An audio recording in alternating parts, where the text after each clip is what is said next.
déedéet dootuñu fi nangu buumu jaam. réew mi bañ naa dootuñu nangu kenn noot ñu. réew mi bañ naa déet.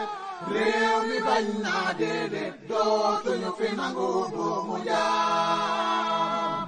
réew mi bañ naa dootuñu nangu kenn jaay nu. réew mi bañ naa déet. réew mi bañ naa déedéet dootuñu fi nangu buumu jaam. réew mi bañ naa dootuñu nangu kenn noot ñu. réew mi bañ naa déet. réew mi bañ naa déedéet dootuñu fi nangu buumu jaam. réew mi bañ naa dootuñu nangu kenn jaay nu. réew mi bañ naa déet. réew mi bañ naa déedéet dootuñu fi nangu buumu jaam.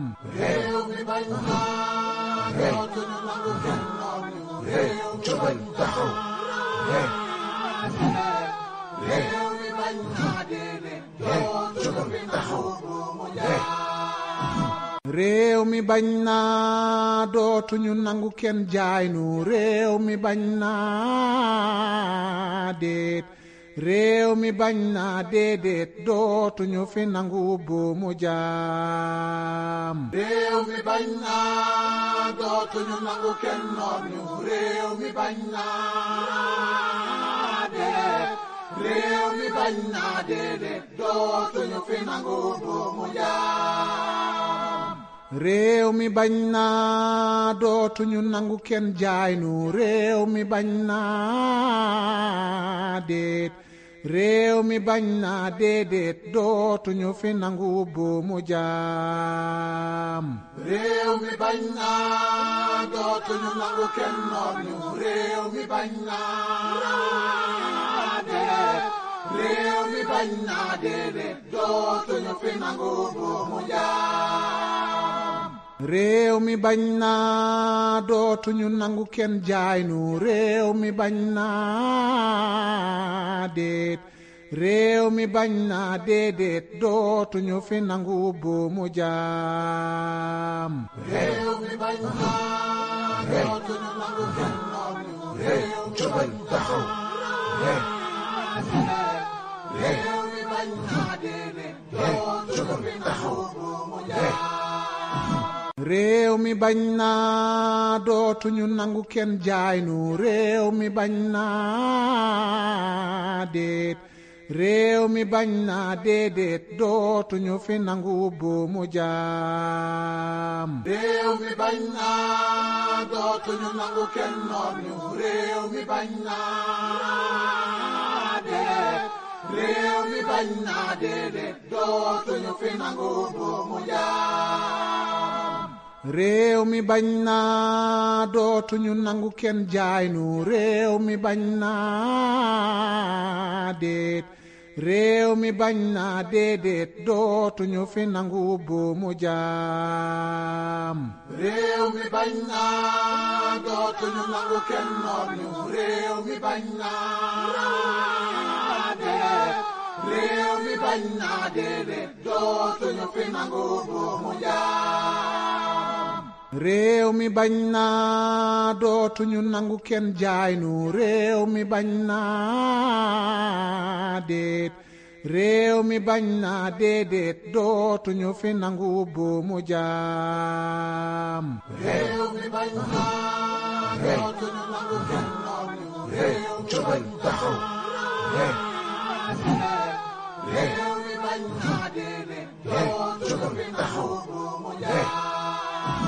réew mi bañ naa dootuñu nangu kenn jaay nu. réew mi bañ naa déet. réew mi bañ naa déedéet dootuñu fi nangu buumu jaam. réew mi bañ naa dootuñu nangu kenn noot ñu. réew mi bañ naa déet. réew mi bañ naa. réew mi bañ naa dootuñu nangu kenn noot ñu. réew mi bañ naa déet. réew mi bañ naa déedéet dootuñu fi nangu bu mu jaam. réew mi bañ naa dootuñu nangu kenn noot ñu. réew mi bañ naa déedéet. réew mi bañ naa déedéet dootuñu fi nangu bu mu jaam. Chers compatriotes, chers amis étrangers, bonsoir. Je reviens m'adresser à vous relativement à la situation du pays et par rapport aux échéances à venir. Je le fais avec d'autant plus de plaisir que beaucoup d'entre vous s'étaient beaucoup inquiétés de l'état de ma santé. Je me sens beaucoup mieux par la grâce de Dieu. Je me sens beaucoup mieux grâce à vos prières. Je me sens beaucoup mieux grâce à l'assistance du personnel médical qui a été à mon chevet. Les activités doivent continuer et la vie doit continuer. Je commencerai donc ce propos par ce qui n'était pas prévu certainement, la sortie malheureuse et hasardeuse d'une composante de la justice, à savoir le parquet, à travers son procureur général, qui aujourd'hui s'est livré à des élucubrations et à des hérésies indignes d'acteurs de la justice. Je le commence avec la langue de Molière parce que vous auriez compris que le procureur s'est adressé particulièrement à la communauté internationale. Et c'est pourquoi il a tenu la totalité de sa conférence de presse en langue française et n'a dû résumer en langue nationale wolof que sur insistance et pour quelques secondes. Cela relève d'une stratégie du gouvernement de Macky Sall, qui sait très bien que les Sénégalais l'ont démystifié.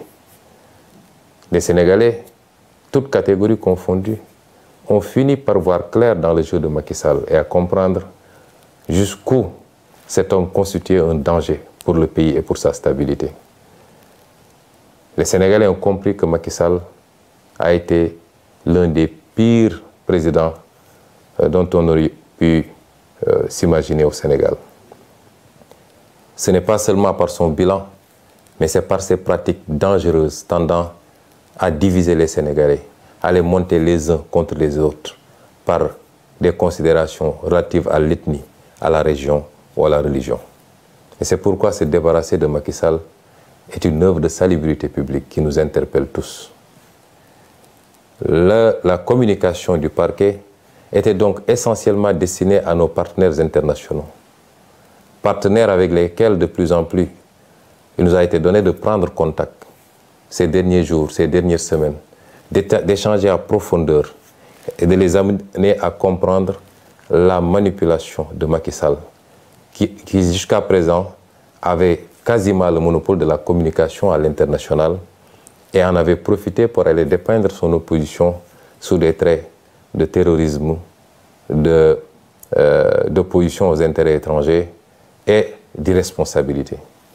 Tous les contacts que nous avons eus dernièrement, aussi bien au plan bilatéral qu'au plan multilatéral, ont amené nos partenaires à comprendre que le seul problème du Sénégal s'appelle Macky Sall et son régime, assis et construit autour de la corruption, du népotisme, mais également de la traque des opposants, de toute voix discordante, du recul démocratique. À ces partenaires-là, nous continuons à dire d'observer de très près ce qui se passe au Sénégal et d'avoir à faire un choix, parce que les peuples africains ont grandi, ont mûri. Les peuples africains ne sont plus ceux-là de 1980, encore moins de 1960. Ils comprennent les enjeux du monde, ils s'y collent, ils ont les mêmes aspirations que tous les peuples et ils savent ce qu'ils veulent et où ils veulent aller. Mais ils veulent le faire la main dans la main avec tous les partenaires parce que nous sommes dans un monde ouvert. Et c'est pourquoi ce qui se présente aujourd'hui à ces partenaires internationaux, c'est d'avoir à choisir ou être du côté des peuples africains ou alors être du côté d'un petit groupuscule de tenants du pouvoir qui tendent lentement mais sûrement vers des postures de potentats, pour ne pas dire de dictateurs. J'ose espérer que les choix seront éclairés et que tous les amis du Sénégal seront du côté du peuple sénégalais. Le procureur vous a parlé, vous de la communauté internationale. Qu'est-ce qu'il vous a dit? Il a essayé de vous dire qu'il y aurait au Sénégal des terroristes extrêmement graves, extrêmement dangereux, qui étaient sur le point de brûler le pays et d'y mettre le feu et d'y répandre le sang. Ce qui est cocasse dans cette histoire, c'est que comme toute arme, le procureur nous dit que ces terroristes n'avaient qu'une lunette, même pas de fusil, une lunette d'un fusil, et qu'ils étaient en train de faire le tour du monde pour chercher un fusil où monter cette lunette. Il n'y a rien de plus ridicule que ces propos. Le procureur a voulu vous faire croire à un certain nombre de choses sur lesquelles je vais revenir. Mais je vais m'attarder sur la personnalité de ce procureur. Parce que ce procureur est l'illustration parfaite de l'avilissement, du rabaissement de certains magistrats. C'est un monsieur que je connais et qui me connaît, qui est un grand frère, que j'ai connu pendant que j'étais étudiant. Son frère, son petit frère est l'un de mes meilleurs amis. Ce procureur venait me voir ici à la maison, j'allais le voir chez lui. Donc ce n'est pas quelqu'un qui feignera de me méconnaître. Il me connaît extrêmement bien. Et ce procureur, durant tout le temps qu'on s'est connus, on a été un peu partout. On a été même demander la main d'épouse pour des amis ensemble. On a partagé des repas. Ce procureur, que je connais très bien, je le dis encore une fois, durant tout le temps qu'on l'a connu, nous n'ignorions pas ses pédigrés en tant que magistrat. Mais nous considérions que cela relève de sa vie professionnelle et que notre relation était beaucoup plus une relation sur le champ social et on s'en limitait à ça. Et ironie du sort, et comme Macky Sall sait si bien le faire, quand il veut faire le sale boulot, il a tendance à aller chercher des gens qui ont un certain pédigré extrêmement chargé pour leur faire le sale boulot. Et le procureur Bakhoum répond parfaitement, en même temps que l'autre procureur et le procureur auprès du TGI répondent parfaitement à ces descriptions. Et ceux qui sont initiés au métier de la justice savent très bien de quoi je parle. Et c'est ce procureur-là qui, aujourd'hui, s'est livré à cette piètre prestation. Nos amis étrangers devaient même rire sous cap de voir un procureur général parler de manière si laborieuse et de manière si incertaine, sans aucune preuve à mettre sur la table, que des allégations pour essayer de charger d'honnêtes citoyens. Monsieur le procureur a d'abord parlé d'un soi-disant dossier d'empoisonnement ou de tentative d'assassinat me concernant. Mais tous les spécialistes du droit savent qu'un procureur, même s'il devait s'autosaisir, doit au moins entendre le principal concerné avant d'aller entendre d'autres personnes. Jusqu'au moment où je vous parle, le procureur ne m'a jamais entendu. Personne ne m'a jamais convoqué pour me parler de ce dossier. Je n'ai pas déposé de plainte et voilà une justice qui pourtant a un certain nombre de plaintes émanant de moi sur sa table. Je rappellerai au procureur général lui-même qu'il a 3 plaintes au moins sur sa table que j'ai déposées. Une plainte, 2 plaintes contre des avocats et une plainte contre un ancien procureur. Vous avez des plaintes sur votre table que vous ne traitez pas. Et vous vous empressez d'aller convoquer la presse pour raconter des histoires sur un dossier où il n'y a ni plainte ni autosaisine. C'est inédit dans les annales du droit de voir un procureur sur un dossier qui n'existe pas. Il n'y a pas de plainte, il n'y a pas d'autosaisine. Un procureur mobiliser toute la police pour soi-disant entendre des médecins, entendre des citoyens, faire tout un cirque pour aboutir à dire que c'est un pauvre citoyen qui serait à l'origine d'une tentative d'empoisonnement. Ce procureur manque de courage parce que ils ont été arrêtés, le chargé de communication du parti, M. El Malick Ndiaye.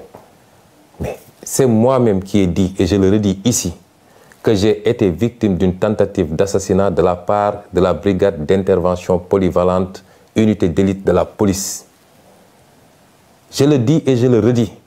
Le monsieur qui nous a aspergé d'un liquide très toxique qui a causé beaucoup de désagréments au niveau ophtalmologique, au niveau respiratoire et au niveau gastrique, ce n'est pas un citoyen ordinaire, c'est un élément de la BIP que moi-même j'ai vu asperger le liquide. Et ce procureur-là n'ose pas poser ce débat-là. Il nous parle de Yargassi. Je voudrais dire aux Sénégalais que M. Yargassi est un petit frère à moi, est un militant du parti, qui est toujours à côté de moi. Si vous avez l'habitude de voir les vidéos, même quand j'embarque à l'aéroport pour aller à Ziguinchor, jusqu'au pied de l'avion, c'est M. Yargassi qui m'accompagne. C'est ce monsieur-là que M. Bahoumé allait prendre avec les autres farfelus du parquet pour le désigner en disant que c'est lui qui aurait tenté de m'empoisonner. Pour essayer d'écarter la vraie problématique, c'est-à-dire les services de police qui s'attaquent aux citoyens et qui aspergent de liquide jusqu'à présent non identifiés. C'est ça qui s'est passé. Donc, vouloir déplacer le curseur et aller prendre un Yargassi qui m'a donné simplement un mouchoir imbibé de vinaigre pour m'aider à mieux supporter l'odeur âcre des grenades lacrymogènes, c'est prendre les Sénégalais pour ce qu'ils ne sont pas. Et je dis à tous ceux qui veulent l'entendre que M. Yargassi n'a rien à voir avec cette affaire-là, que le procureur, la justice de manière générale, depuis quelque temps, la manière dont ils fonctionnent, devenus des mercenaires de Macky Sall, certains magistrats en tout cas, devenus des mercenaires de Macky Sall, essaient de déplacer le problème pour sacrifier un petit frère, un militant du parti, à qui je confierai ma vie pour essayer de lui imputer un acte grave posé par les services de police. Au-delà, de quoi est-ce que ce procureur a peur? M. Ousmane Sonko n'a pas déposé une plainte, a clairement dit que c'est la police qui l'a aspergé de ce liquide. Je n'ai pas été informé d'une autosaisine. Je n'ai pas été entendu. De quoi est-ce qu'ils ont peur? Au point de faire des réquisitions dans les laboratoires d'analyse, de convoquer tous les médecins pour essayer de savoir le contenu des analyses. Qu'est-ce qu'ils ont à se reprocher? Eux-mêmes savent exactement ce qu'ils ont aspergé sur nous, moi-même, Maître Clédor Ciré Ly, et dans une moindre mesure même, M. Guy Marius Sagna. Je peux rassurer le procureur, ce qui doit être analysé le sera. Nous l'avons envoyé où il faut, parce que nous savions qu'ici au Sénégal, il mettrait la pression sur tous les laboratoires pour ne pas que les choses soient transparentes. Nous avons envoyé là où nous devons envoyer. Il nous a été promis que les résultats seront connus dans les prochains jours. Nous attendons de savoir qu'est-ce que donneront ces analyses-là. Ce n'est pas la peine, en attendant, de s'agiter autrement, monsieur le procureur. Restez tranquillement à votre place. Monsieur le procureur a parlé de dossier médical concernant Ousmane Sonko. Je veux dire aux Sénégalais que toute cette agitation depuis quelques jours, c'est qu'ils veulent savoir qu'est-ce qu'il y a dans mon dossier médical, en toute violation des règles. Parce qu'aucun juge n'a ordonné la levée du secret médical. Au nom de quoi on convoque des médecins, on les malmène à la police, on les harcèle pour leur exiger de trahir leur serment et de donner des informations sur mon dossier médical. Je vous rassure également, monsieur le procureur, j'avais pris toutes mes dispositions parce que je savais que j'ai affaire à un État vaillou qui n'a rien à cirer des règles et des procédures. Et c'est pourquoi, dès que je suis entré dans cette clinique, j'ai verrouillé. Je ne me suis fait consulter que par mes médecins personnels, ceux-là qui me suivent depuis des années. Je me suis fait suivre par ces médecins. Ils ont été les seuls à avoir accès à moi, à me traiter, à me prescrire et à me surveiller. Il y a un acharnement sur le pauvre docteur Niang. Je veux dire aux Sénégalais que moi, je ne connais pas le docteur Niang. Je n'ai jamais rencontré physiquement le docteur Niang. Je lui ai parlé une seule fois au téléphone. C'est un monsieur que je ne connais pas, qu'on veut qualifier de militant de Pastef. Et même s'il était un militant de Pastef, c'est son droit le plus absolu. Et on essaie de régler de vieux comptes. Parce que tous les Sénégalais savent que Macky Sall, rancunier comme il est, en veut à ce brave médecin depuis ses sorties sur le Covid-19 et sur la manière dont le matériel médical public était sorti des hôpitaux pour se retrouver sur le marché et vendu à vil prix. Depuis lors, tout le monde sait qu'il y a un acharnement sur le docteur Niang et sur sa clinique. Et qu'il leur suffisait d'un prétexte pour essayer de lui nuire. Le docteur Niang ne m'a pas consulté. On ne s'est même pas vu puisqu'il devait partir au Fouta pour des raisons familiales. C'est mes médecins personnels, mon pneumologue, mon ophtalmologue, mon orthopédiste, mon médecin généraliste, eux seuls ont eu accès à moi. Et quand j'en ai terminé, comme je vous le dis, connaissant bien les pratiques de cet état voyou, je n'ai pas laissé mon dossier médical sur place. Et c'est pourquoi je suis étonné d'entendre monsieur le procureur citer un dossier médical. Mon dossier médical est ici avec vous. Je ne l'ai pas laissé là-bas. Tout ce qui a été prescrit est ici parce que je savais qu'ils allaient faire de l'inquisition, parce que ce n'est pas de la perquisition, pour essayer d'avoir accès à mon dossier médical qui relève de ma vie privée et qui ne peut en aucun cas, dans ce cas d'espèce, être à disposition des enquêteurs. S'ils veulent ce dossier médical, ils n'ont qu'à venir le chercher chez moi. Ce dossier, il a cité un dossier H23 00167, évidemment. Le dossier, s'il y a un résidu de dossier, il ne concernera que la partie hôtellerie parce que j'ai séjourné pendant quelques jours. Mais pour tout le reste, le dossier médical est ici, entre mes mains, et ne sera jamais à disposition de cette parodie de justice. Ceci dit, je voudrais rassurer les Sénégalais. Le dossier est suivi comme il doit être suivi. J'ai bénéficié d'un bon traitement de la part de mes médecins. Nous avons envoyé des échantillons là où il fallait, dans plusieurs endroits à l'étranger. Nous attendons les résultats. Et si les résultats concluaient dans tel ou tel sens, si rien n'a été découvert, on vous le dira. Si évidemment c'est des produits toxiques qui ont été découverts, nous vous le dirons également.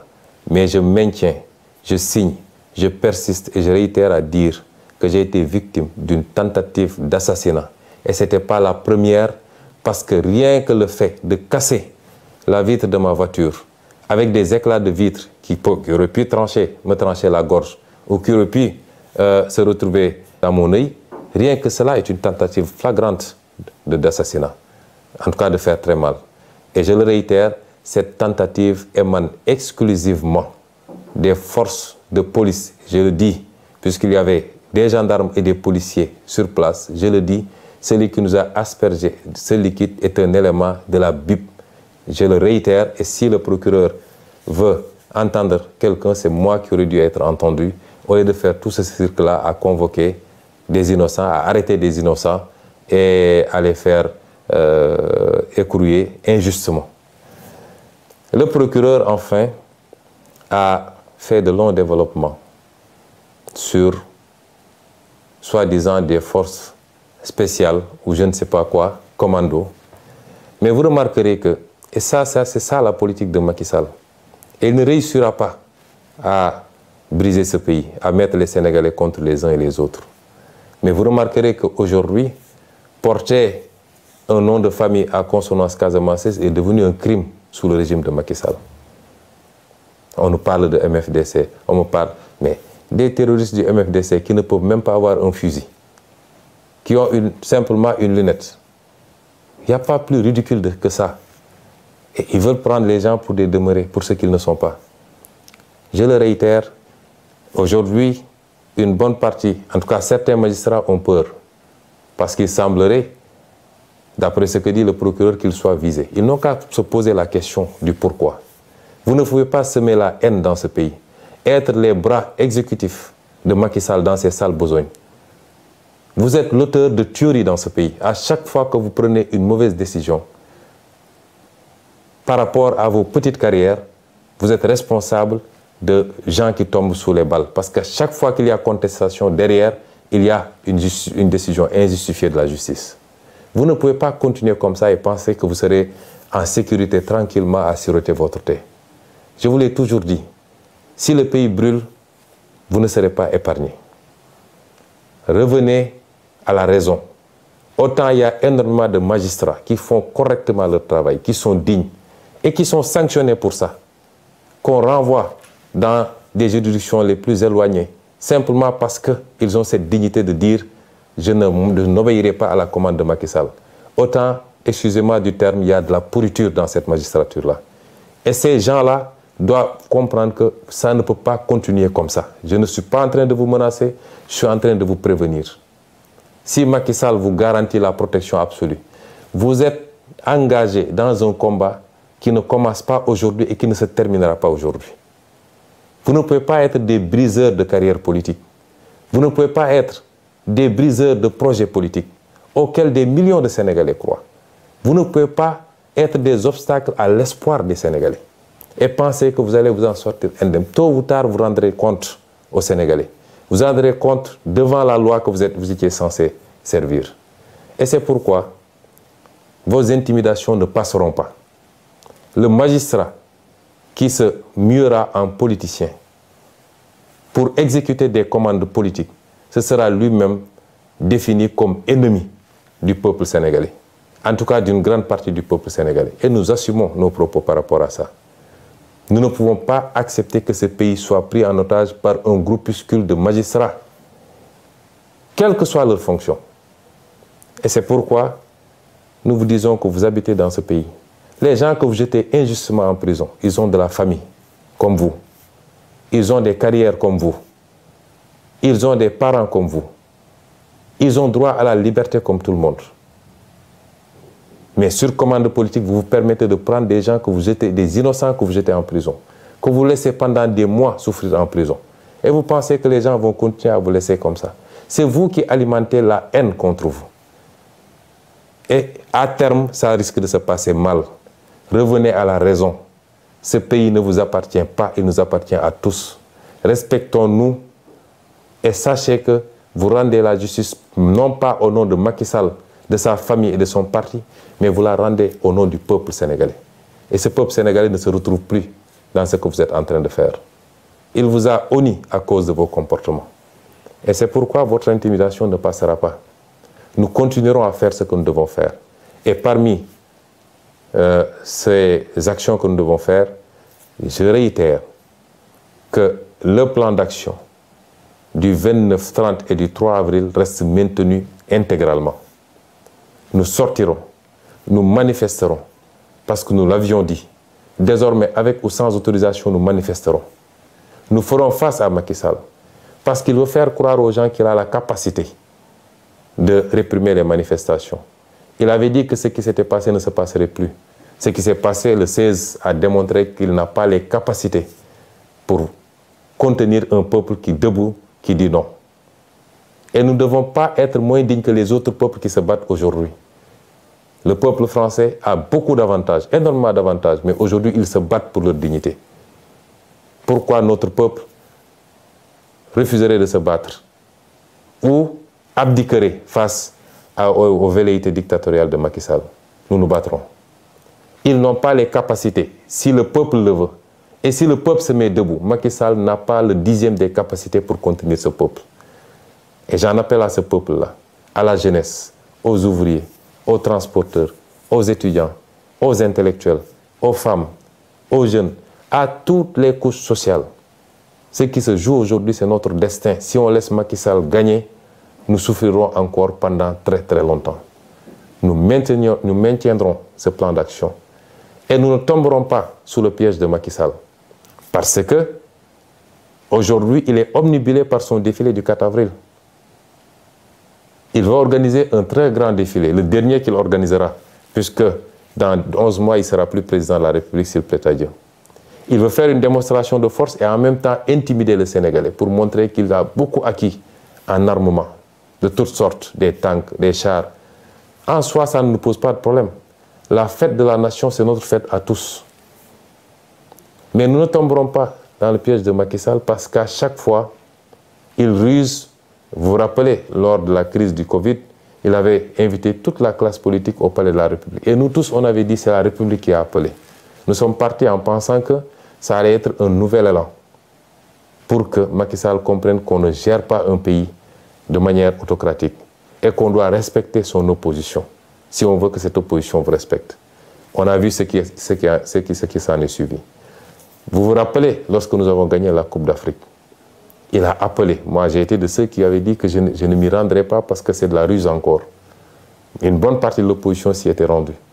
Mais on a vu où est-ce que ça a fini. Aujourd'hui, il veut faire croire aux gens que c'est la fête du 4 avril, c'est la fête nationale.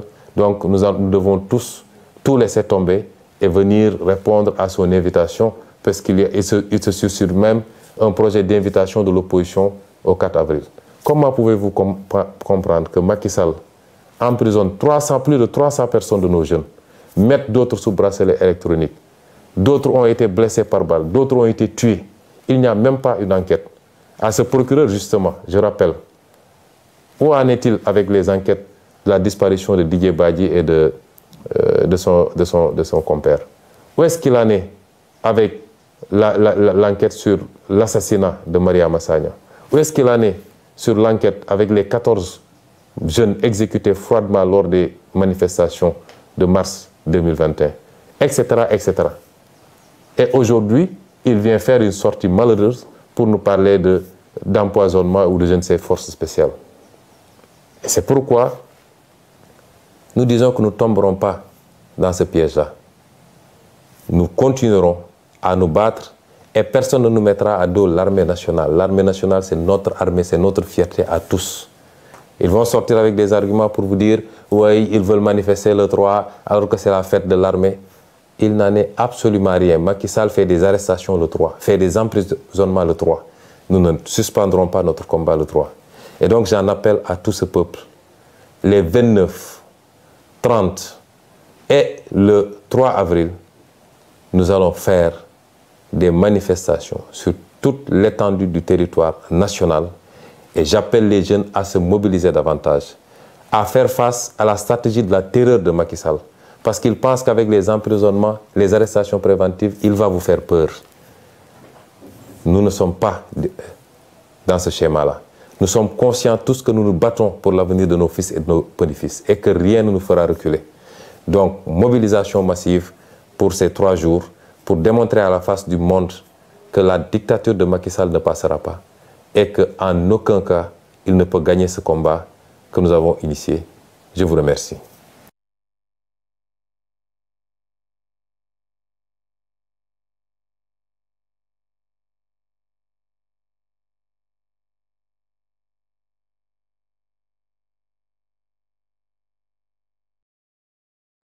mbokk yi asalaamaaleykum ñu ngi dellu si am ak yéen jotaay ci waxtaan ci tolluwaay réew mi ak ci xew-xewu réew mi di leen gërëmati tey ñu ngi waxtaan ak yéen ànd ceeg mbégte gu rëy ndax ñu ngi sant yàlla am nañu tan bu baax a baax suñu wér-gu-yaram am nañu peex gu rëy ñu ciy gërëm ñi nga xam ne ñooy waa kër docteur ak seen taxawaay di leen ci gërëm yéen ñëpp ci seeni ñaan ak seen yitte yooyu lépp yàlla boole moo ñu may tey ñu mën a togg ak yéen ci peex ak tal pour waxtaan ak yéen waxtaan gi nag ñoo ngi ko waroon waxtaanee jëmale rek ci woote ci taxawaay gi nit ñi war a am ci li ñuy dëgmal muy ëllëg gannaaw ëllëg ak bu soobee yàlla le 3 avril ci li ñu woote nañu manifester fépp ci Sénégal ba Macky Sall xam ni Sénégalais yi ànduñoo ak moom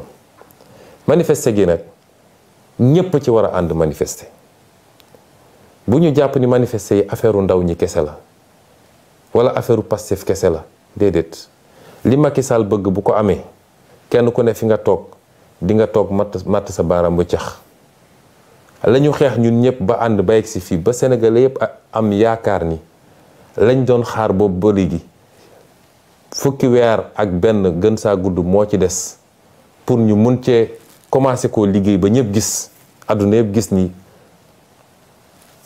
Sénégal ay ndawam la keneen mën ak la ñeneen mën nañ ko loolu la Macky Sall bëgg a fànq tey moo tax bu kenn jàpp ni mbirum Ousmane Sonko la mbirum diw la wala diw Ousmane Sonko xaarewul dara ci politique salaire sax bëgguma ko ci politique yàlla mi ñu tiim ak weeru koor gi yéene gu ñu am ci réew mi rek bëgg liggéeyal réew mi jaamu ci yàlla ba waa réew mi yëpp gis ni la ñuy seenu feneen wala la ñuy uti feneen ndekk yomboon nañu suñu biir réew loolu la Macky Sall ak li mu àndal benn yi mu àndal bëgg koo jaarale ci justice moom lañ ne tey dañ ko bëgg a fànq ndax dinañ ko nangu. moo tax yow taximan bi, yow baykat bi, yow étudiant bi, yow menuisier métallique bi, yow ouvrier bi, yow kii yow mii di jigéen gi ñépp laa boole woo ñu bañ a sàggan ba Macky Sall noggatu ak nappaate gi mu nekkee foog ni mun na tiital Sénégalais yi ba kenn dootul ñeme yëngu. loolu bu mu am mucc li ko mën a dindi nag mooy askan wi bis bu xamee dooleem xam mën-mënam xam ni xajul ci kenn, xajul ci Macky Sall, xajul ci police am, xajul ci gendarmerie am. gis ngeen tubaab yi la ñoom amuñu ko.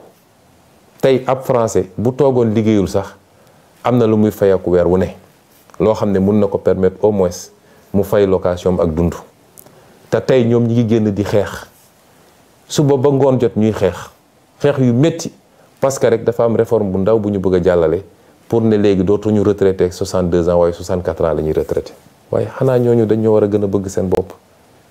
bu ñu toogee dégg ay nit di essayer dugg ci xelu ndaw ñi naan leen ku fi dee yaa perte ak nangam dama naan xeetu njaam googu moo taxoon tubaab gi noot suñuy maam.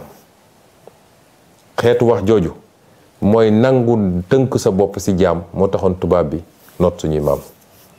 génération bi ñu toll nag weesu na loolu dañoo xam ni réew mi rek la ñu am amuñu feneen, amuñu beneen nationalité, bëgguñu ko sax. réew mi nag doomu réew mi koy defar te bokk na ci li koy defar ci doomu réew mi projet bii ñu leen andil joxuñu leen xaalis, saxaluñu leen lem, menacé wuñu leen, mais di leen won benn ngeen di gis ba tey ñu am yaakaar ni ña nga ca cappaandaw Macky Sall ak ay juge ak ay procureur ne ñoom ñooy taxaw ne tey loolu du am ci Sénégal. buñ ko nangoo rek ñun ñoo nangu ñu tënkuñu ci njaam. moo tax nag ñu ne na ñëpp génn suba le 29 gannaaw suba le 30 ak le 3 avril. bu ñu kenn essayé boole kenn ndax da ngay dégg ñu naan waaw ñoom respecté wuñu république bi ndax date bi kenn waru cee manifester. Macky Sall dafa respecté république. Macky Sall suy tëjaatee daf ci xool luy 3 avril ak luy 4 avril suy dóoraate ak suy dóor nit ñi ay bal daf ci xool ban bés ñu nekk. dama ne ku mën a xeex na xeex ku mënul xeex na maadu ci li ñuy xeex waaye kenn duñu tënk ci yooyu. ñenn ñi dañ naan waaw 4 avril feetu armée bi la kon weeru ko ñun 4 avril kenn tuddul 4 avril 4 avril suñu 4 avril ñun ñëpp la te armée bi kenn ëppalewuñ ci kenn gënuñoo fonk armée bi ñun dañoo xam lan mooy armée waaye li ñuy xeex bokkut ak loolu te gëm naa ni li ëpp ci armée bi ànd nañu ak ñun ci li ñuy xeex dama gëmuma ko sax dama cee am yaqin. moo tax bu leen kenn dugal ci débat yu amul solo bu ñu deltoo gannaaw rek mooy may nañu Macky Sall fu mu jaare ba faw te kenn dootul noyyi ci biir Sénégal kenn dootul am afiya. looloo tax nag ma ne waxu procureur sax taxu ma woon a jóg waaye procureur dafa wax loo xam ne ay wax yu teguwul ci dëgg la. may wax Sénégalais yi nag procureur bi doon wax tey muy baaxum ku ma xam la ma xam ko daanaka sama mag la ndax yàlla dafa def rakkam bu mu bokkal ndey ak baay doon sama xaritu benn bakkan lenke ñu ànd jàngandoo première année ba 4e année université. bu ñu jógewaan université ñëw vacances Thiès këram Cité Lamy dama fa daan dem toog rakk ji da doon ñëw seet si ma ñu dem ba mu doon affaire u famille. day ñëw fii sama kër daan na fi ñëw daan naa ñëw këram fii à côté. procureur baaxum bi waay juróom bu jigéen feebare ñu entré ko fii Ndakaaru sama jabar moo doon togg añ chaque jour ñu yóbbul ko suñu yaaja ba keroog ni ko yàlla moomee. kon kooku xamantewuma ko su ma waxee nag waxuma ko pour yoole waaye li tax ma wax ko mooy won Sénégalais yi Macky Sall ni mu bonee ci justice su Sénégal ni mu munee jël nit wàcce ko ba ci suuf imma dafa am ay dossiers yu mu téye ci yow doog la fal fi mu la fal nommé la fi mu la nommé ne la li ma bëgg ngay def wala mu am lu mu la dig ci xaalis wala ci alal nga topp li muy def.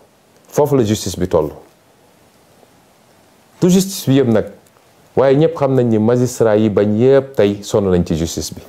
gis ngeen mouvement bi passé ñi doon bañ ñëpp jël nañ leen sànni leen fu sori jël seeni nit teg leen ne leen li ma bëgg ci Ousmane Sonko nga may defal mooy warul nekk candidat en 2024. Bakhoum bii bu toogee tey di wax mel ni ku ma xamul di essayer gëmloo Sénégalais yi ni man Ousmane Sonko terroriste la dama naan àdduna lu doy waar la.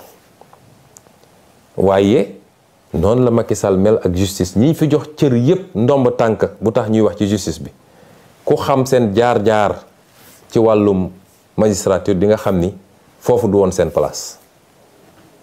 dossiers yi ñu am yépp ci biir magistrature ñëpp xam nañ ko. Bakhoum xamante nañ bu baax ànd nañu ñaani jabar toog nañu naan ataay def nañu lépp moo tax moom li mu wax xam na ni du dëgg. moom li mu wax bu ñu daje woon léegi li may njëkk mais sama rak comprendre ma rek li mu wax ci boppam xam na ni du dëgg. xam naa ni ay mbokkam yi ma séqal man buñ ko déggee tey am na ñu leen métti te àdduna dara jarul yenn yi waaye ma dellu si ci li mu wax. Bakhoum dafa wax ni benn man ba léegi ñemewul waxul sama wax de man ci li ma wax ni dañ ma doon essayer faagaagal wax na ci El Malick li mu bind wax na ci presse li mu bind waaye ñooñu ñëpp balaa ñuy wax man maa njëkk a wax man maa ne dañ ma doon essayer faagaagal dañ doon essayer faat sama bakkan te ñi ko def waa police la. xam nga man li may wax dama koo ñeme man raayantuwuma laqatuwuma li may wax dama koo ñeme ndax koo jàkkaarloog mu taxaw yor li mu yor pompe la ko nga gis ko nii ci biir bët man kooku kenn du ma ko nettali. Maître Ciré Clédor Ly gis na ko Guy Marius Sagna gis na ko kon naka la ñu mën a nee man ma génn ne dañ doon essayer faat sama bakkan te ñi ko def waa police la waaye man porté ma plainte moom procureur yéeguma fu mu autosaisiro mu dem di jàpp ay nit di leen tuumal di wax loo xam ne dara du ci dëgg. wax dëgg yàlla am naa déception trop ci grand Bakhoum ba ci kanamu yàlla ndax Yarga bi mu tudd Yarga sama rakk la di ànd ak man ñépp gis nañ ko su ma nekkee ci oto bi sax yenn saa yi mooy taxaw ci kaw yor drapeau bi su may tukki moo may gunge ba aéroport ba ci avion bi ndax comme aéroport lay liggéey am na droit dugg mooy taxaw ba escalier avion bi Yarga ngay gis mu taxaw foofu. kooku confiance bi ma am ci moom lu mu ma jox ma lekk lu mu ma jox ma naan Bakhoum ñëw taxaw ci kanam Sénégalais yi naan Yarga moo jël benn liquide def ko ci benn mouchoir jox ma. Yarga li mu def ci liquide bi ñu sànnee lacrymogène yi ba mënuñoo xoole vinaigre la jël vinaigre def ko ci benn mouchoir ne ma président am nga taf ko sa bakkan pour mun a noyyi. loolu bokkul ak policiers yi liñ ma sotti mu ñëw taxaw di wax lu dul naka su dul noonu. ñu dem jël doomu jàmbur ji dem dugal ko ci kaso bi ba pare mu naan information judiciaire la ñuy ubbi may leen procureur waxul dëgg li ñuy nëbbu ñoom ak li ñu ragal waxaguñ ko ndax nun liñ ci war a def nañ ko comme mbir mi biñ ñu ko sottee am na lu bari loo xam ne dafa tisoon ci suñuy yére man ma xamoon ni fii boo ko fi yóbboo ñu def pression ci laboratoire yi la ñu war a yóbbu génn nañ ko réew mi te nee nañ ñu fan yi dinañu am résultat ci analyse yi ñuy def nañu xaar bu dee nee nañ ñu produit bi du dara ñu xam ne du dara kaani la rek bu saf waaye bu dee produit chimique la ñu ne ñëpp produit chimique lañ ñu sotti te produit chimique boobu mënoon na faat suñu bakkan tentative d'assassinat la man maa ko wax. kon loolu muy premier contre-vérité boo xam ne Bakhoum wax na ko tey ñaareel bi nee nañu wër nañu fu ne pour am sama dossier médical.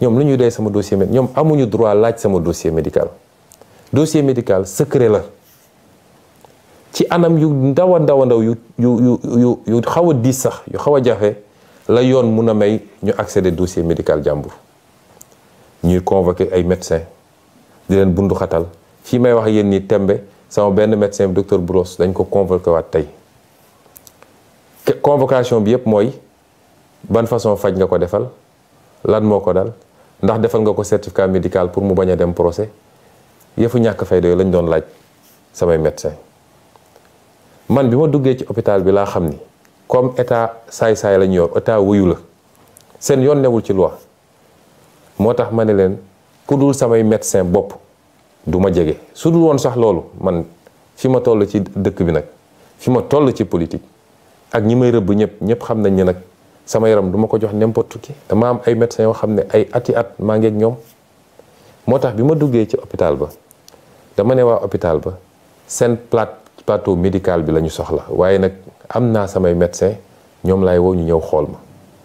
samay médecins ñoo ñëw spécialité bu nekk orthopédie ophtalmologie nu mu tudd pneumologie médecin généraliste yépp dama woo samay médecins ñoo ñëw xool ma la ñuy bind ñu bind ko. bu may jógee ci hôpital bi bàyyi ma fa sama dossier médical parce que su ma ko fa bàyyi woon dem nañ ko jëli te duñ ko teg ci yoon. sama dossier médical mi ngi nii moo tax procureur li mu doon lire xaw ma moo ko créé xaw ma fu mu ko jëlee sama dossier médical mi ngi nii. ba may jógee ci hôpital ba ñu bindee li ñu bind bépp ba médecin bu nekk def li mu war a def damaa jël sama dossier médical génne ko andi ko sama kër gii maa ngi ko tëj sama biir kër. nee na lire na dossier H23 00167 ñoo xam fu ñu ko jëlee peut-être li fa nekk mooy la ma fay ci chambre bi ma occupé waaye sama dossier médical de bu soobee yàlla du procureur du juge du kenn koo xam ne di nga xam li nekk ci sama dossier médical bi. ba tax ma ne nag ñoom lan la ñu tiit ak lan la ñu ragal woo nañu waa Bio 24 ak yeneen laboratoire dégg naa naan leen ndax dañ fa yónnee ay analyse lan la ñu ragal ñoom ñoo ñu sotti ab produit nañu bàyyi ba produit ba analyse yi ñëw ñu xam lan moo ci nekk waaye koo xam ne portéwul plainte yónneewul nga waxaw ko foo ko autosusuré entendre loo ko ngay woote ay conférence de presse di wéje ji di wax loo xam ne amul bopp amul genn. lii du magistrature lii du justice lii banditisme judiciaire la moo tax nag duñ leen bàyyi ci loolu. docteur Niang mi ñu jàpp di ko pamti may wax sénégalais yi man docteur Niang musuma koo gis benn yoon laa mës a wax ak moom ci téléphone. cité kër góor gi laa dëkk clinique am jege na ma keroog bi may jóge fële xaw naa sonn bi ma egsee fii ma ne leen nag yóbbu leen ma ci clinique ba mais wool leen ma samay médecin ñu ñëw waaye docteur Niang gisewu ma ak moom dafa xëy dem Fuuta amoon fa dëj wala lu mel noonu. waaye comme mere woon nañ ko mere gu yàgg yéen a ngi fàttaliku moo fi njëkk a feeñal seen tappale yu ñu doon def ci Covid 19 bi moo ko fi njëkk a feeñal moo fi njëkk a wax ni li nga xam ne xaalisu réew mi la ñu koy jëndee matériel médical di ko yóbbu ci hôpitaux yi nit ñi dañ koy génnewaat di ko jaay ci marché bi. boobu ba léegi nag ñu ngi ko guuxal di xaar fan lañ koy jekkoo moo tax ñu andi coow li naan ay non assistance à personne en danger. di ko woo naan ko yaa hébergé Ousmane Sonko du citoyen sénégalais amul droit dem ci clinique bu ko neex ak hôpital bu ko neex kon lii lépp tappale la tentative d'intimidation la te du sotti waaye procureur dellu si waat na nee na dafa wax ci mbirum ay nit yoo xam ne ay terroristes lañu dañoo fas yéene woon teg ay bomb éclaté ay bomb ci Sénégal waaye li gën a yéeme ci mbir mi procureur nee na ñoom de benn lunette rek la ñu yoroon benn genre caméra fetal sax yoruñu ko nee na dañ doon wër di wut ay fetal dem nañu jaww bi ak xaw ma fan di ut fetal te nee na ay professionnels lañu yoo xam ne ñii MFDC la ñu bokk ñii ay commando la ñu woon yu nekk ci armée bi te ñooñu fetal sax yoruñu ko ñu ne ñooñu ñoo waroon a taal réew mi xam nga tàppale weesuwul loolu waaye li ma bëgg a waxtaan ak sénégalais yi Macky Sall li mu bëgg du ko am ndax féewale sénégalais yi ci wàllu weesoo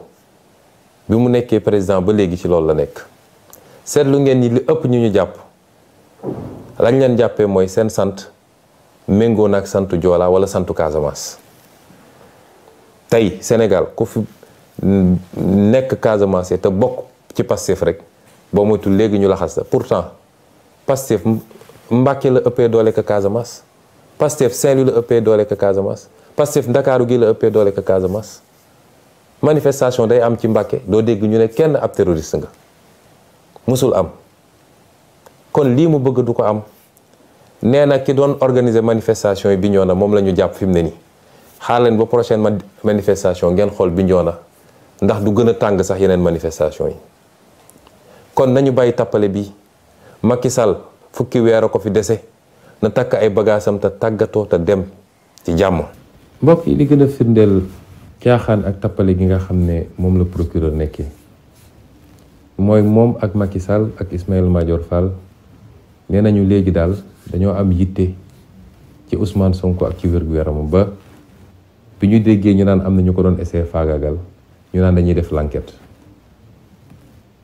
goo xam ne ndey mbi léegi déposé wul plainte def na déclaration ba léegi ñemewuñu tudd déclaration yéeguma foo xam ne moom autosaisiru na ñu ne ña ngay def l'enquête may fàttali procureur ni dossier yi nekk ci taabalam bëri na lool. dossier bi ci njëkk mooy dossier suñu sœur Mariama Sagna nga xam ne faat nañ ko fi ci anam yu ñaaw lu ëpp juróomi at ba léegi justice waxu ci. mars 2021 faat nañ fi fukki bakkan ak ñeent Macky Sall ne woon day ubbi l'enquête ba tey jii kenn déggul l'enquête dem na ba tubaab yi américains yi Nations Unies ñëpp bind nañ ci loolu ne ñoom alkaati Macky Sall yi ñoo tiire bal ci kaw nit ñi waaye ba tey jii déggoo ci justice wax ci. Fulbert Sambou ak Didier Badji nga xam ne réer nañu ci anam goo xam ne yëm na Sénégalais yépp muy lu métti ñu lànk sax ni autopsie du am ci benn bi ñu jot a gis néew bi gaawantu dem paraxee suul ko ana l'enquête procureur. nga dellu si ci François Mancabou nga xam ne waxambaane bu wér te dëgër dugg seen loxo ci wér-gu-yaram ñu génneel ñu néewam ana l'enquête procureur. nervi Macky Sall yi nekk ci dëkk bi ñu leen di wane bis bu ne caméra yi ñu takk seeni badge police yor seeni jaasi ak seeni fetal di song nit ñi ana l'enquête procureur. kon procureur xam naa sa xel ngay foye moom mënoo fay suñu xel ñun amatu leen crédibilité ci Sénégal mënatu leen wax au nom de la justice parce que injustice ku koy wër dëgg ci yéen lay ñëw. man mii di wax ak yéen rek ñetti plainte déposé naa ko ci sa table. ñaari ci ay avocat ñetteel bi ci procureur bi fa ne woon balaa yéen ngeen di ñëw ana seen enquête yéen daal lu leen neex ngeen di def foog ni dañ leen di bàyyi noonu rek balaa may dee nag ngeen ne dafa am commando bu leen doon rëbb bu leen doon pexeel bëgg a dal seen kaw ñun de yéenewuñ leen ko ndax ñun ñëpp jàmm lañ leen yéene yéenay fitna di dal suñu kaw rek waaye yéenewuñ leen ko waaye nag jàmm dañ koy mayante. nu ngeen doon ay magistrat ay nit dong ngeen donc lu ngeen def ci keneen mu métti ci moom bu ñu leen ko defee mu métti ci yéen dama ne doomu jàmbur yi ngeen di jàpp tegu leen ko fenn lu bëgg lu neex Macky Sall di leen tëj ci kaso yi di leen takkal ay bracelet électronique ab yi ngeen di def chaque jour foog ngeen ni loolu mun ngeen ci dëkk ba pare mucc ci mënul ne dossier yi ñu leen di monteloo fu askan wi amee yaakaar ci projet politique ak projet de société ñu jël ñeenti magistrat ne leen yéenay dakkal loolu foog ngeen loolu mun ngeen ci dëkk ba pare mucc ci vous mettre contre la volonté d'un peuple tout entier pour plaire à Macky Sall ba pare jàpp ni loolu mun ngeen ci mucc ñi leen di nax ne leen mun nañ leen assurer protection dañ leen di nax rek de ndax xeex bii peuple bi di xeex du xeexu benn fan du xeexu benn weer te ñun ak yéen ñoo nekk fii biir Sénégal menacé wu ma kenn nag waaye dama leen di dànkaafu ngeen xam ni tooñ baaxul loraange baaxul dañ leen ce peuple sénégalais moo leen di fay pour ngeen atte te ngeen ragal ci yàlla xool ci peuple boobu su ngeen solee nag seen malaanu politicien dem toog di jaamu Macky Sall di ko defal li mu bëgg dina am fu muy toll bis bu réew mi yëngoo dina dal seen kaw yéen it te it Sénégal yi sonn nañu te fitna yi fiy juddu yépp depuis les années 90 ba léegi fitna yi fiy juddu yépp ci wàllu politique loxo magistrat mi ngi ci gannaaw ci décision boo xam ne ki koy jël leer na ko bi mu koy jël ni décision bi waru koo jël mu jël ko dem toog jàpp njàmburam foog ni nit ñi mun nañoo continuer muñ loolu. procureur comme politicien la ni Macky Sall di politiquer mooy bi ñu commencé ba léegi ñu ngi xool nu ñuy def ba jaxase Pastef ak kilifa diine yi waaye gis nañ ni lajj nañu lajj bu doy waar ndax tey foo dem ci foyer religieux yi bu élection jotee man coalition bi ñuy bokk moo koy gagné. Li ci feeñ ci élection législative yi weesu wane na ko, du Touba du Tivaouane du Kaolack du feneen ak feneen. waaye comme politicien la dañ koy waxloo ñu ne ko demal ne dafa am ay xale yu doon waaj a def ay attentat pour dal ci kaw ay kilifa diine. mën naa giñ ci weeru koor gi ñu nekk nii ni procureur waxul dëgg, moom ci boppam xamul ñoo xam na ni waxul dëgg.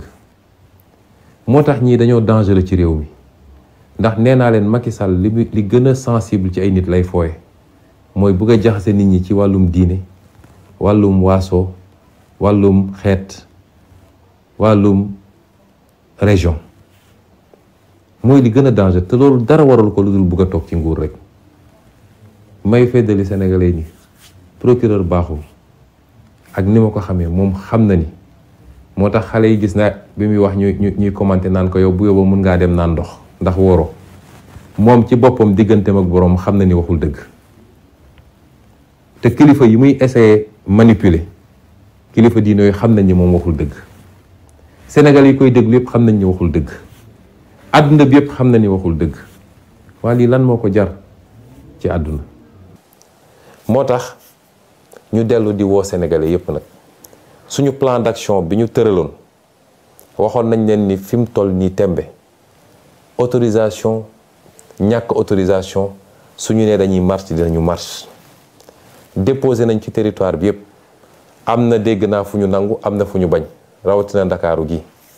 mooy wax waa ndakaaru ni ka dinañu manifester bu soobee yàlla le 3 dinañ manifester le 29 muy suba. dinañ manifester le 30 muy gannaaw ëllëg dinañ manifester le 3 incha allah. kenn mënuñoo boole kenn wax naa leen ko léegi. la ñuy manifester xeex suñuy droit ak suñuy àq. Macky Sall li ko tere nelaw fi mu ne nii mooy défilé 4 avril. bëgg na ñépp ne cell ba moom mun a def défilé bu rëy a rëy te lim ci jublu mooy gën a nappaat sénégalais won leen ni jënd naa ay ngannaay yu bëri ay chars de combat. ay mété ay lëli défilé ba kenn ëppale wuñ si ndax fête de la nation ñun ci nation bi lañu bokk. waaye calendrier Macky Sall du yóbbu suñu calendrier. man mii dañ maa convoqué gannaaw suba ci tribunal. calendrier bi changé wuñu ko. pourquoi ñun ñuy changé suñu calendrier ci leneen ak leneen. moo tax ma ne nit ñi bu ñu sàggan ba Macky Sall am li mu bëgg na ñëpp génn massivement. na affaire yi gën a tar dañu ne manifestation pacifique jàmm la ñu woote am nañu droit génn dox parce que constitution bi moo ko bind. bu ko Macky Sall bëggee tere nit ñi nag lépp lu am ci loo xam ne dina andi xëccoo dina andi pëccëxoo Macky Sall ak policeam ak gendarmerie ñoo koy andi. lii muy def ni nag foog ni mën na fees bëtu nit ñi may dalal si xelu sénégalais yi. Macky Sall prison mii mënul arrêté sax 2000 sénégalais yóbbu leen prison fi mu ne nii prison yi fees na. lii mu jël jamono ji naan ay bracelet électronique di ko testé ci waa Pastef yi te li ciy jublu waayam tam mooy fexe ba wane isolé na Pastef. may wax ni mënoo fexe ba isolé Pastef ndax Pastef dafa ànd ak sénégalais yi d'abord dafa ànd ak askanu Sénégal. askanu Sénégal moo porté Pastef ci boppam. waaye Pastef dafa ànd ak opposition bi ñu ànd di xeex li ñuy xeex def benn say moo tax mënoo muusa ki waane ba isolé Pastef bugg a gëmloo ni Pastef mooy parti bu violent mooy parti bu fippu déedéet dafa fekk Pastef nga singali moo tax Pastef taxaw jàkkaarloog yow. waaye opposition bi yépp ñoo ànd tey fas yéene jeexal nguuru Macky Sall. kon lii lañu bëggoon a waxtaan ak yéen ci lu gàtt. di wax tamit ni ndaw ñi bu affaire bi dem ba yóbbu leen ba ngeen fàtte dem bindu ji ci liste électorale yi. na ñëpp dem bindu ci liste électorale yi. na ñëpp dem bindu ci liste électorale yi. parce que loolu moo leen di jox ngànnaay gi ngeen di xeexee ba su élection ba ñu mun fa jëlee Macky Sall wala candidat am ba fiy toog ndax moom amul droit nekk candidat ñu duma ko dès le premier tour ñu abal ñu may réew mi jàmm ak afiya ñu defar réew mi. may daaneel nag ci dalal xelu ñëpp. damay gis léeg-léeg ñu bind ñu naan Sonko dañ ko ñi ko wër ñëpp dañ leen a isolé Sonko wéet na Pastef la ñu bëgg a sonk. Pastef kenn mënul ko dara gannaaw yàlla. Pastef kenn mënul ko dara gannaaw ma ay at a ngi ni Macky Sall a ngi jéem. du tey jii nga xam ne fukki weer moo des ci mandaam la Macky Sall di mënal Pastef lu mu ko mënul woon démb. fii leeg Ousmane Sonko ngi dund yor bakkan bu soobee yàlla nañu xam ni Pastef kenn mënulu ko dara. kon ñu ngi leen di gërëm di leen sant di leen wax ñu gën a yokk taxawaay bi gën a yokk ndëgër laay bi parce que nag xeex bi dañ koy gañe de te gañe nañ ko ba noppi wasalaam. réew mi bañ na dootuñu nangu kenn noot ñu réew mi bañ na déet réew mi bañ na déedéet dootuñu fe nangu bu mu jaam réew mi bañ na